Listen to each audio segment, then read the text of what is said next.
Timnas Indonesia U17 ke Piala Dunia, sementara Belanda, Spanyol, dan Argentina nonton dari rumah. Gimana ceritanya negara besar sepak bola bisa disalip Indonesia? Simak sampai habis, karena ini bukan kebetulan.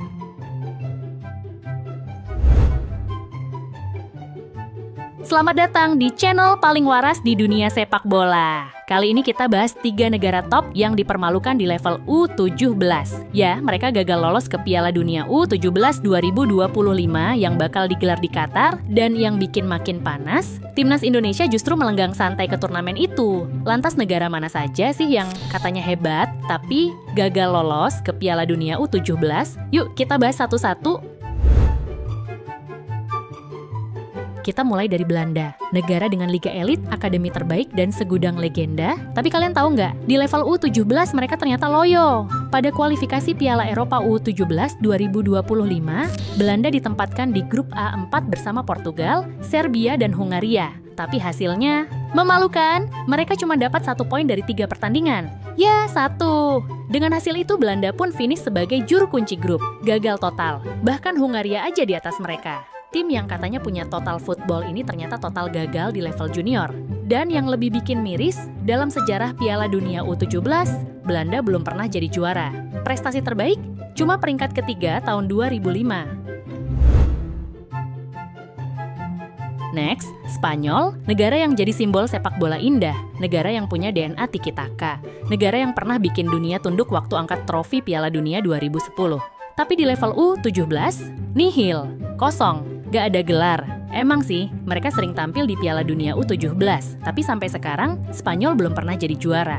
4 kali mereka nyaris dapat trofi, 4 kali juga mereka kepleset di final. Runner up mulu, kayak langganan medali perak, tapi sekarang, jangankan mikir jadi runner up, masuk ke turnamennya aja gagal. Di babak kualifikasi Piala Eropa U17 2025, Spanyol tergabung di grup A2. Lawan-lawannya gak main-main. Ada Jerman, Austria, dan Norwegia. Tapi dari atas kertas, Spanyol harusnya bisa bersaing.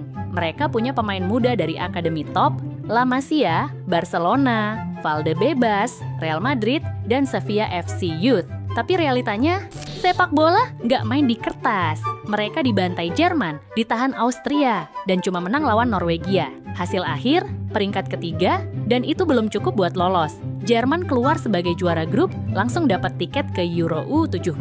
Austria juga lolos sebagai runner-up terbaik karena selisih gol. Tapi Spanyol, ya tinggal nonton dari rumah, dan yang bikin tambah miris, ini bukan cuma kegagalan teknis, ini tamparan keras buat sistem pembinaan mereka, karena kalau negara sekelas Spanyol aja bisa gagal di level usia muda, berarti ada yang salah. Apakah mereka terlalu percaya sama nama besar akademi, atau terlalu fokus sama pemain bintang, tapi lupa bangun fondasi tim? Boleh-boleh aja Spanyol bangga sama sejarah, tapi sepak bola nggak hidup di masa lalu, dan sekarang mereka harus rela lihat negara seperti Indonesia ngibarin bendera di panggung dunia, sementara mereka nonton doang dari sofa.